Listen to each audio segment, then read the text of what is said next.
Hi there everybody, welcome to this week's edition of The Verdict. It was a low-key week on racing TV by and large. We'd have scoured the length of the country to find, I think, 6 interesting performances. I hope you enjoy looking back at them. We're going to go from the Curragh to Salisbury to Leicester to Sandown, literally all over the place this week on The Verdict. And one horse in the final segment of the show who's very much one for your racing TV tracker and one to back next time out. We're going to start last Sunday though, Irish Champions weekend at the Curragh. Didn't have a chance to look back at the Curragh in last week's Verdict, where we concentrated on day one at the Leopardstown. But these were the winners at the Curragh on the Sunday, where the going was good to yielding. It rode quite soft, really. It was quite hard work. The times were not too bad at all. Eldaroff putting up a good performance in the 4:35 on the clock, beating Kyprios, of course, who shaped very well in being placed. And Moss Tucker won the big sprint, just a shade over a minute for that 5 furlong contest. But it's Henry Longfellow I want to have a look at, 2-year-old Aidan O'Brien, who remains unbeaten now in 3 starts. And he won the Vincent O'Brien National Stakes. Group 1, of course, it's over 7 furlongs. He was 10-11 and well backed. Even money about Buccaneer Fuerte, Islands in the Stream 12s, and Cuban Thunder 66-1. No City of Troy, unfortunately. Grand deemed it to be unsuitable, just a bit too soft for him. Right, let's have a look and see what happened out there at the Curragh. And it's an interesting race tactically. There's the winner, Henry Longfellow, who's going to get a beautiful tow through this race. Second horse, Islands in the Stream, and Buccaneer Fuerte was in 3rd place. What is going on here? You've got 2 Ammo racing horses, the most strongly fancied Buccaneer Fuerte, taking each other on for the lead in the early part of the contest. And Ryan Moore thinking to himself, brilliant, I've got a nice lead through this race on my fella. I'll go and pick him up whenever I want to. And that's exactly what happened. Buccaneer Fuerte eventually gets to the front, but it's been a bit of a war for the lead through that first furlong. And Buccaneer Fuerte got a slap down the shoulder there and being bustled along. It really wasn't ideal that they took each other on. They went a pretty good gallop. The winner recorded a finishing speed percentage of 103.54, so it's pretty evenly run given the conditions out there. And he quickened up really well in the style of a horse who's going places. The Guineas next year, you'd have thought, will be his sort of target. And I think given his pedigree, he'll stay a mile in the quarter. He's by Dubawi, and he'll certainly get a mile now as a 2-year-old standing on his head. This is the point where Ryan Moore starts to get involved. He's just switched him to his right, and this winner recorded a final 3 furlongs of 36.74. The runner-up much slower, 38.63, so he's come home really strongly. There's the big furlong that he fired, 11.41 in the 5th furlong. That swept him past Buccaneer Fuerte. Islands in the Stream picking up pieces, getting past the Ammo horses who'd taken each other on in that first furlong. And Henry Longfellow just sees this out an awful lot better than his rivals, and he's not stopping at the line either. And 11.94 in the 4th furlong and 11.41 in the 5th furlong was way too much for his rivals. He was 3 lengths quicker than his nearest pursuer through the final 3 furlongs, and Ryan Moore has not got too serious with him in the closing stages, and he is, well, part of an operation that's got an embarrassment of riches as far as the 2-year-olds are concerned. I don't think you can put him in the same draw as City of Troy yet, but he's getting there. Look at that, shying away from photographers and people towards the inside of the track. Still green, still not the finished article. And I think in a race that was quite strongly run, given the conditions, the turn of foot that he showed was pretty impressive. They're going to put him away now. That's the reports that we got, suggesting that it'll be next year as a 3-year-old where he'll be prepared for the 2,000 guineas. I won't be surprised if he just goes straight there without a prep run. And I think there's a fair bit of improvement to come from him. What of Buccaneer Fuerte? Well, Buccaneer Fuerte was a bit disappointing. He's a speed horse, I think. He's got lots and lots of speed, and 7 furlongs on this quite testing ground was too much for him. Back to the drawing board, but I wouldn't be surprised if he's a 6 furlong horse going forward, and he was certainly outstayed by Henry Longfellow. He is very useful indeed. From the Curragh on Sunday to Leicester on Tuesday, where the going was described as good to soft, but it was pretty testing out there and some slow times. Indeed, the time suggested it was certainly soft ground. The race I want to concentrate on is the 2:15. It was a fillies novice. It was over 7 furlongs. It was won by Spiritual, just over 5 seconds outside the racing post standard. Soft wins 3-1 favourite. Surveyor 7-2. Elegant Friend 9-2. Saratoga Star was a 5-1 shot. Spiritual, big drifter, 15-2, right out to 10s before just being clipped into 9s prior to the off, and it was 16s and bigger the rest. Seemingly not fancied then. Spiritual and wearing a hood on her debut and also sheepskin noseband. Not something you often associate with John Gosden horses making their debut. Gloomy scenes at Leicester. It was a pretty wet day. This was a taking performance from Spiritual. She might be a bit awkward and she might be a bit keen as well, but she's pretty useful. She's just sat in the white colours here. Down the hill she's pulling, as are quite a few others, and given that she pulled quite hard, I was impressed with her finishing effort. Now this, unusually for a novice, was very strongly run. Finishing speed percentage of 98.01. Now that's a function of the pace that they went and the fact that they were in soft conditions and finishing uphill as well. Resulted in a tired finish, you'd have to say, but she was nowhere near as tired as her rivals as she stretched clear in the closing stages, and she was strong in the final couple of furlongs, much stronger than the rest of her rivals. She was fastest in the 6th furlong of 12.63, and she was fastest in the 7th furlong, slow 7th furlong though, in 13.55, but that was still quicker than all of her rivals. She beats Surveyor and Lucana, who does very well. Lucana's in front at this stage, setting that fierce gallop and keeps on really well. It's a good performance, did best of those that race close to the pace, but Spiritual now is about to launch on the far side and win this by outstaying her rivals in the conditions. A good hard gallop, yet she was still able to hit the line quite strongly. The rest of them slowing down and tiring markedly. Look how well strung out they are. But she's picked up well in the closing stages for Kieran Schumacher riding for the Gosdens, and she's one going away from Surveyor in second. The Lucana was back in 3rd place. Both the 2nd and 3rd did pretty well because they were quite handy throughout the contest, but she's won pretty easily and she's got quite a nice pedigree, and there might be a bit more to come from her. Surprising to see her racing in a hood for John Gosden first time up, but she's obviously been keen at home and she was a bit keen in the early stages of the race, so you'd imagine that hood will stay on. Going to pick up on Spiritual, who ran on very strongly in the closing stages. Some decent fractions for her, just in the white colours in there. This is when she's about to pick up and fire those good fractions. 6th furlong 12.63, 7th furlong 13.55, but it was that 12.63 which was too good for her rivals, and she's run on nicely. It'd be interesting to see where they want to go with her now. I don't think she has many big entries, and I think she's going to stay pretty well. The damn side of the pedigree, there's plenty of stamina, but she's clearly not short of a bit of toe as well. So she's an interesting project going forward for the Gosdens.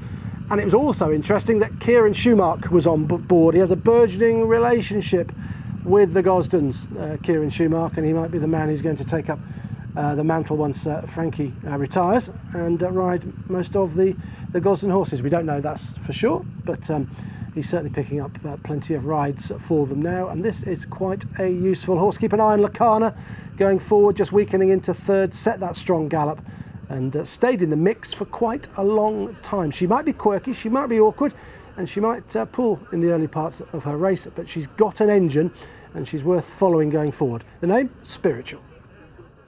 Going to have a look at what happened at Carlisle on Wednesday now. These are the winning times. The ground on the easy side, and there were some very slow times. Look at Manxman, 13 seconds plus above the standard for a 2 mile 1 furlong race. They did absolutely crawl in that. By and large, I think you could say that it was more soft than good to soft. We're going to have a look at the 4.25, 7 furlong contest. Mubijar was the winner, 4-5 favourite. Hills of Gold 11-4, Bustarm 5-1, and the front 3 in the market filled the front 3 places. Mubijar winning very nicely. Stall number 6 for Mubijar, Hills of Gold from 5, and Bustarm from stall number 3. Let's see what happens in this contest. And I think this horse could keep on improving. This is the first run for Ed Walker. He used to be with Roger Varian, and Roger couldn't get a win out of Mubijar, but they've been second on a number of occasions, and began to look like a horse who's going to be quite hard to win with. But this was quite a taking performance from the front. Sometimes we ignore front running performances and just put them down as being easy lead successes, but I don't think that's what was the case here. The gallop was a fair one, as the finishing speed percentage tells us. That didn't mess around. It was a contested lead in the early part of the race, and there's the finishing speed percentage. Ross Coakley getting it right on Mubijar, 100.19, so quite an evenly run affair. And off that even early gallop, Mubijar picked up really well. The final 3 furlong split, the winner was 38.68. Now the runner-up, now that's Hills of Gold, was 39.72. Now if you clunk the numbers around, that equates to, on softest ground, 5 lengths. So Mubijar was 5 lengths better than Hills of Gold just in the final 3 furlongs. So really has picked up well in the closing stages and run on nicely to land this, having finished second on 5 previous occasions. But seemingly nothing wrong with the attitude this time around. This is not a strong race. Hills of Gold seems to be going through the motions a little bit at the moment, back in second. Bust Arm running on down the outside to fill 3rd spot. But they were beaten a long way by Mubijar, who's done this in good style. If you looked at the bare form, you probably wouldn't be particularly impressed. But the way she did it on the clock was quite good, and I prefer to look at how fast horses run rather than who they beat or how far they won by. And off an even gallop, she's quickened up really nicely through those final 3 furlongs, and she's easily put her rivals away. And this may serve as a bit of a confidence boosting success if you believe in that and that sort of thing. And it'll be interesting to see where Ed Walker wants to go now with Mubijar, but there might well be a little bit more to come. She's clearly suited by bowling along in front, and given that this was an even gallop, she'd probably stay just a little bit further as well. So nice performance for Ed Walker, who's had a tremendous season. He's got his horses in fine form, and they've been in fine form for quite a long time. And first time up for him, this horse straight into the winner's enclosure.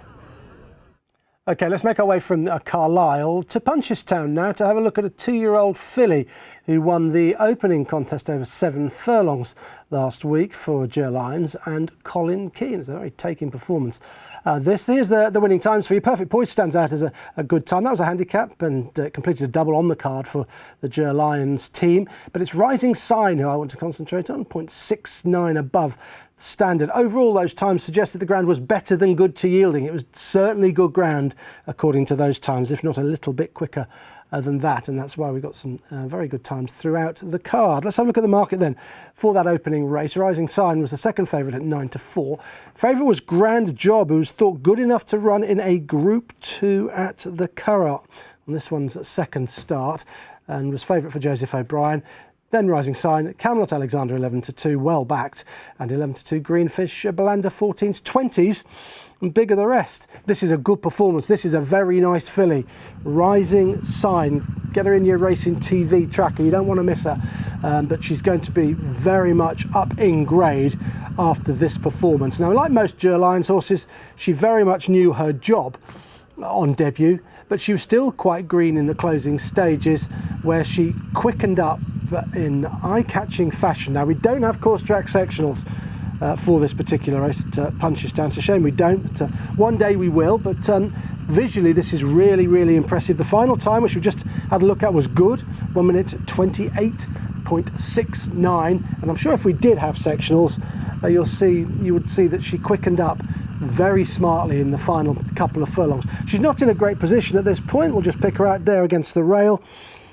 She's got a few horses in front of her, and she's just going to have to find her way through. But she's able to track the favourites there and the obvious form setter in this race. And when you see her pick up, you wouldn't think that she was just making her debut. Such was the speed with which she went past the rivals that are in front of her at this stage. Expecting a Star was the horse who finished third, comes from off the pace and about fourth last at this stage, runs on quite well in the closing stages, but nowhere near as well as this winner, who is switched now out off that rail. Good bit of riding that, wasn't it? Shortest way round the bend, then switch out. Don't switch out before the bend and give away ground. And then Colin Keane asks her to go, and watch this electric turn of foot that she shows. Quite an undulating track, but she handled it absolutely fine. She's getting to the favourite now, and there, when he's really got into her and asked her to go, she's picked up in great style and surged clear of her rivals. Now remember, this is debut, so there's going to be more to come. Look, ears down, ears pricked in the closing stages. There's going to be an awful lot more to come from her. She's by Frankel, She'll obviously stay a little bit further than this 7 furlongs at this stage. You'd think she'd get a mile, and that begs the question as to whether they'll go straight to Pattern Company with her after this, or they'll go softly. Will they perhaps try the fillies mile? The Gerlines doesn't bring many of his 2-year-olds across to Newmarket, but it would be, I guess, a possibility. She's clearly a really nice filly with a turn of foot, and she's going to stay a little bit further as well, so she's got plenty to like about. And Colin Keane, when interviewed on Racing TV afterwards, he was pretty keen on her. He liked her a lot. She can do a bit of filling out still. She's still not very big, but she's got a fine turn of foot, and this daughter of Frankel is going places, probably straight into Pattern Company. We're now heading to Salisbury Friday night. The ground was quick, good to firm, good in places. That backed up by the times. And the performance I want to look at is Trawlerman's, returning from a layoff, not been seen since racing in the big staying race at Meydan on Dubai World Cup night, where he disappointed. Clearly had some issues since then, but he's back now, and was the 10-11 favourite here. A little bit weak in the market. 5-2 Berkshire Rocco, Ocean Wind 9-2, and it was 10-1 Sleeping Lion.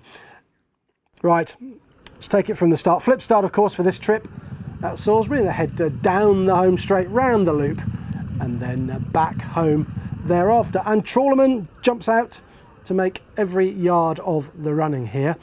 And I'm going to refer to what I said earlier on when we looked at Mubijar at Carlisle. We shouldn't always ignore front-running performances and just suggest that they were easy lead performances. And this certainly wasn't that. And I think this suggests that Trawlerman is just about back to his best. He was a good horse last year. He won the Ebor. You remember him being headed in the Ebor and then battling back under Frankie Dettori to get his head in front right on the line. And we've only seen him the once since at Meydan, where he disappointed, and something must have been wrong. But he puts up a really dominant performance here, beating Sleeping Lion into second place. Sleeping Lion, the horse with the yellow cap on. Now, the finishing speed percentage here was 104.06. So he's finished the race off quite strongly, just over 4% quicker in the final 3 furlongs than he ran the rest of the race. So, okay, whilst he didn't get an easy lead, he had to work fairly hard out in front. Still saved a little bit of petrol for what was a fine finishing effort. His final 3 furlongs, 36.74, 38.63 for Sleeping Lion, the runner-up, who was beaten a mile. And he's quite a good horse, actually, Sleeping Lion. So form's probably all right. Sleeping Lion's probably better on the all-weather than on the turf. He's got a fine record on artificial surfaces, and is perhaps one to be with when he steps back out on polytrack, Sleeping Lion. But Trawlerman is really impressive. The bit that's most impressive is the final half mile, where he's fastest through each of those furlongs. Each individual furlong, through the last 4, he was quickest. He's going to wind the pace up now from the front and fire that 36.74 final 3 furlongs. And that's what put his rivals to the sword. They just couldn't live with him there. His likely target will be, I suppose, the long distance cup at Ascot, Kipco Champions Day. He was 3rd in that last year. He's about to pick up and do that 11.95 in furlong 14, and nothing can live with him once he's done that. And he just surges all the way to the line. He'll stay further than this, you would have thought, given this was quite an evenly run staying contest. He'll get a little bit further than this. 2 miles is no problem, I don't think. Now he's picking up to fire that 11.95. Sleeping Lion trying to go with him. Berkshire Rocco likewise in the red and white colours, but they just can't live with Trawlerman. And he's had a good workout here. This will put him spot on, you'd think, off a layoff for Ascot. I'm sure they'll give that a go. He handles a bit of cut in the ground, so it'll be no problem for him whatsoever. But look at the way he surges clear of the runner-up, who's a good horse. He's a winner, the runner-up. He's a good winner as well. He's run some quite big speed figures in his life, notably on polytrack. But he's been absolutely thrashed by Trawlerman, who, okay, he might not be quite back to his Ebor winning best, but he wouldn't be far off it with this performance. Really has come home strongly. That 11.95, destroying his field, and the final 3 furlongs way quicker than his closest rival. And it really was quite a taking performance.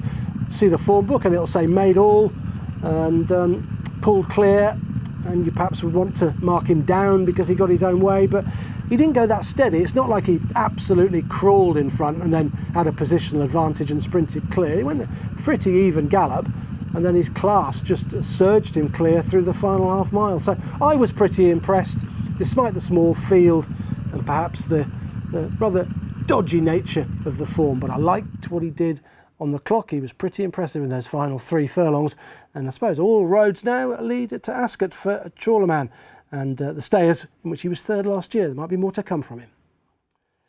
And finally, we're going to go to Sandown on Friday. Decent ground, good to firm in places for their 7-race card. And the times were pretty good, commensurate with the going description, although a couple of races were steadily run. Extraordinaire and I'm Puzzled's contests, they were both quite steady, 5.24 and 6.08 above standard over a mile. We're going to go sprinting, juvenile sprinting in the 2:05 now with Cover Point, who landed this maiden in good style. 4 to 6, South Shore, really well backed South Shore. 2nd career start after a good start at Ripon, and finishing 2nd. Cover Point 15 to 8, Bluebell Grove 2, 12 to 1, 16 Ziggy's Missile, Staincliffe 25s, 33s Port Headland, Talking Rubbish 150 to 1. Right, let's have a look now. Cover Point from 7 beats Staincliffe from 2, Talking Rubbish from 8. Back in 3rd, South Shore, very disappointing. There's the winner towards the outside, broke very smartly from the gates. There's a debutant, Staincliffe, who finished in 2nd place. And the 3rd horse, Talking Rubbish, isolated towards the middle of the track and a little bit too keen. Now, this is the gamble of the race. Very well backed, bowling along in front. And seemingly, South Shore had no excuses whatsoever. The winner getting a nice toe into this and picking up really well. 11.2 seconds for the 3rd furlong here, picking up very strongly to go past South Shore. And look at the runner-up. This is the Racing TV Tracker horse that I mentioned at the beginning of the show. Keep an eye on this horse here, Staincliffe, on debut. Didn't get the best of runs, going well there on heels, has to be switched out, take a pull out of Staincliffe, switched out, and then runs on very well. But Cover Point's gone by now. Done in 11.2 seconds to surge to the front, and Staincliffe's now got to go out after the winner. And Staincliffe, there in 2nd place, big white face. He was fastest through the final 3 furlongs. He recorded 35.53, it was 35.63 for the winner, so not much in it, just a 10th of a second, but he was quicker. He flattened out a little bit towards the line because he looked like he was going to get to the winner, and flattened out as if he needed it, but he had to do some work to go in pursuit of a horse who was going very fast in front of him. Finishing speed percentage here, 102.24, so up the hill they finished off just 2% quicker in the final couple of furlongs. They ran the rest of the race. So the winner's motoring in the closing stages, and Staincliffe's angling for room. Nowhere to go at that point. Looked for a gap here, didn't get it, and had to be switched out to get a run. He's just in there, switches out, and then runs on quite well. But Cover Point was always going to be hard to run down on the back of that 11-second furlong that he was able to produce. And of course the winner had the benefit of previous experience. And I like the fact that the first 2 pulled clear. They pulled 5 lengths clear of Talking Rubbish, who was quite green back in 3rd place. That'll be a horse who'll win a little race going forward. But the front 2 were way better than the rest here in pulling those 5 lengths clear. And the winner, this puts this winner back on track now. Still good enough to run in a listed race at York last time up, but disappointed there. Back here at Sandown, back down in grade, has worked the oracle for Cover Point. But that is very much an eye-catching effort from Staincliffe in 2nd place. Big, substantial individual, trained by Jack Shannon. I think there's going to be a lot more to come from that horse. Just weakened in the closing stages, last 50 yards or so, just coming back underneath his jockey and getting tired. But he surged to try and get to Cover Point, and for a debutant, that was quite an impressive effort. So stick him in your Racing TV Tracker. Make sure you've got Rising Sign in there. I was very impressed with her last week for the Ger Lions team, and Colin Keane. She'll be destined for Patton Company. Spiritual as well on debut for the Gosdens. Kieran Schumacher on board. I thought that was a good effort in a very strongly run race in softish conditions. At Leicester, she perhaps always would want a decent gallop or maybe a bit of cut in the ground. She looks like a strong stayer, certainly at 7 furlongs. Will probably go further. As a 3-year-old. And Trawlerman, well, he's back. Really impressive win at Salisbury, his own way to a certain extent out in front, but his final 4 furlongs were very impressive, and I'm sure all roads will lead to Ascot and the Kipco Stayers event there for him. So yes, a low-key week here on Racing TV, but lots to get stuck into. I hope you enjoyed looking back at some of those races, and I'll be back next week with 6 more for you. And don't forget my Verdict Extra column on the website. That'll be with you tomorrow afternoon. For now, that's it from The Verdict for this week. Thanks for watching. Bye-bye.